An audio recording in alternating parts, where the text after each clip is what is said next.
Assalamualaikum warahmatullahi wabarakatuh.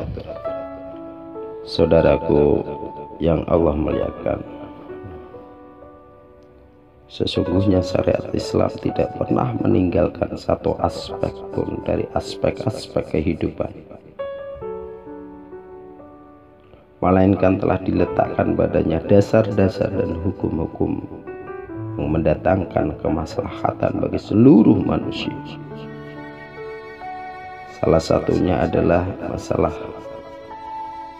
kemasyarakatan yang mendapatkan perhatian khusus dari Islam, ialah masalah pernikahan. Allah Subhanahu wa Ta'ala menjadikan pernikahan sebagai sarana mulia untuk kelurusan hidup manusia. Islam tidak membiarkan hubungan antara pria dan wanita berlangsung kacau tanpa tatanan. Saudaraku, pernikahan adalah karunia besar dari Allah Subhanahu wa Ta'ala kepada manusia. Allah menjadikan wanita sebagai pasangan pria agar terwujud ketentraman jiwa mereka. Dari para istri akan terlahir anak-anak sebagai penyejuk pandangan yang akan melayani dan memenuhi kebutuhan mereka serta berbagai manfaat yang lain. Pernikahan memiliki banyak hikmah, saudaraku, baik dalam hal keagamaan, keduniaan, kemasyarakatan maupun kesehatan. Hikmah-hikmah di antara lain: pertama, pernikahan melahirkan ketentraman. Allah Subhanahu wa Ta'ala berfirman surat Al-A'raf ayat 189, "Walladzi khalaqakum min nafsin wahidah wa ajala minha zawjaha liyaskuna ilaiha." Dialah yang menciptakan kamu dari diri yang satu, dan daripadanya dia menciptakan istrinya agar dia merasa senang kepadanya. Imam At-Tabari berkata agar hidup bersamanya untuk menunaikan kebutuhan dan merasa senang dengannya, jadi merasa tentram bersama. Kalau Ibnu Katsir rahimahullah mengatakan agar berlemah lembut dan hidup tentram bersama. Ada semacam hidup yang saling membutuhkan di antara satu sama lain, dan saling kasih dan sayang. Pernikahan juga membentuk keluarga mulia, yaitu jalan terbaik untuk membuat anak-anak menjadi mulia, memperbanyak keturunan, melestarikan hidup manusia, serta memelihara nasab yang sangat diperhatikan oleh Islam. Sebagaimana Rasulullah SAW bersabda, "Tazawwajul wadudal waluda fa inni mukatsirun bikum umama." Nikahilah wanita yang penyayang dan subur, karena aku akan bangga dengan kalian di hadapan umat yang lain. Menyikapi ini, Al-Munawi berkata, inilah merupakan anjuran yang agung agar bersemangat dalam memperbanyak keturunan. Begitu pula larangan untuk azl dan menjadikan perbuatannya menjadi buruk. Sepatutnya seorang manusia memperhatikan tujuan-tujuan syariat serta mengutamakannya daripada sekedar syahwat manusia. Pernikahan dapat memelihara diri dari syahwat yang tercela. Allah Subhanahu wa Ta'ala memuji para hambanya yang beriman, kemudian menyebutkan sifat-sifat mereka. Di antara sifat-sifat mereka adalah menjaga kehormatan dari perkara yang haram. Maka Allah Subhanahu wa Ta'ala berfirman, "Qad aflahal mu'minun." Sesungguhnya beruntung bagi orang-orang yang beriman. Alladzina hum fi sholatihim khashi'un, yaitu orang-orang yang khusyuk dalam salatnya. Walladzina hum 'anil laghwi mu'ridun, dan orang-orang yang menjauhkan diri dari perbuatan dan perkataan yang tiada guna. Walladzina hum lizakati fa'ilun, dan orang-orang yang menunaikan zakat. Walladzina hum li furujihim hafidun, dan orang-orang yang menjaga kemaluan. Jadi pernikahan dapat menjalin hubungan dengan dasar rasa cinta, saudara-saudara.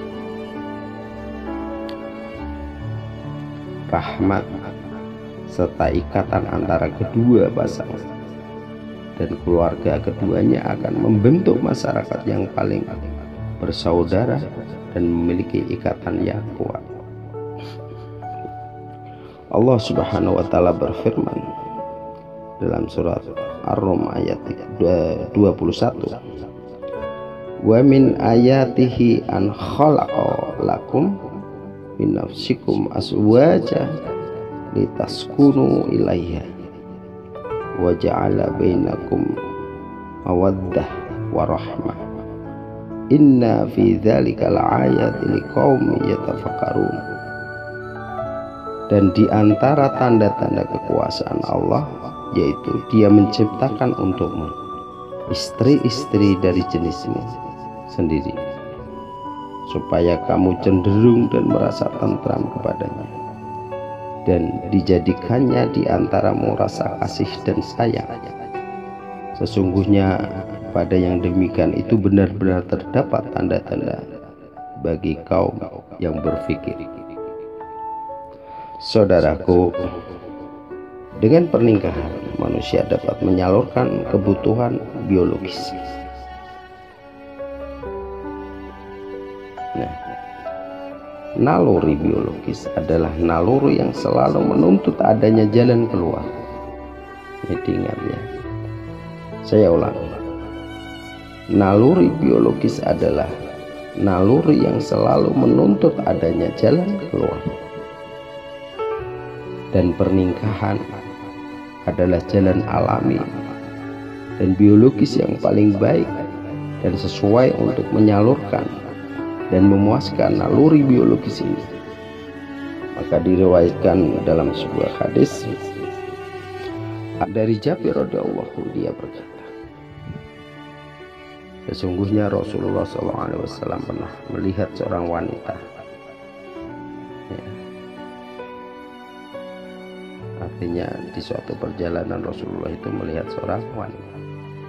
Lalu beliau masuk ke rumah Zainab, yaitu istri beliau. Dia sedang menyimak atau menyamak kulit miliknya. Lalu beliau Sallallahu Alaihi Wasallam menyelesaikan hasratnya terhadap istrinya. Setelah itu beliau keluar mengunjungi sahabatnya dan berkata, sesungguhnya perempuan itu menghadap dengan rupa setan dan membelakangi dengan rupa setan pula.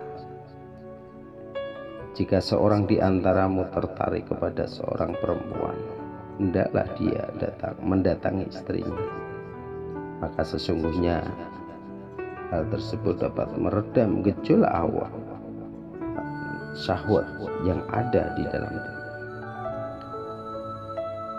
Saudaraku, pernikahan adalah sebaik-baik cara untuk mendapatkan anak, memperbanyak keturunan dengan nasab yang terjaga, sebagaimana yang Allah Subhanahu wa taala pilihkan untuk para kekasihnya. Walaqad arsalna rasulan min qablika wa ja'alna lahum azwaja wa dzurriyyah. Dan sesungguhnya kami telah mengutus beberapa rasul sebelum kami, dan kami memberikan kepada mereka istri-istri dan keturunan. Pernikahan merupakan sebab datangnya rezeki dan turunnya berkah. Dalam surat An-Nur ayat 32. dan kawinkanlah orang-orang yang sendirian di antara kamu dan orang-orang yang layak dari hamba-hamba sahayamu yang lelaki dan hamba-hamba sahayamu yang perempuan.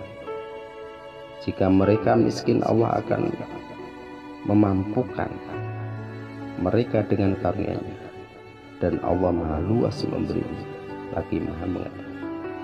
Inilah di antara hikmah pernikahan yang sangat banyak. Semoga ini bisa memotivasi kaum muslimin yang belum menikah untuk bersegera menikah dan menjaga pernikahan dengan sebaik-baiknya. Bagi yang sudah menikah, ya, selalu membangun yaitu harmonis dan saling menyayangi, saling mencintai. Jangan sampai berbuat kasar kepada istri-istrinya. Hanya Allah yang memberikan taufik dan hidayah. Hanya inilah yang bisa kami sampaikan. Mudah-mudahan bermanfaat. Akhirul kalam. Assalamualaikum warahmatullahi wabarakatuh.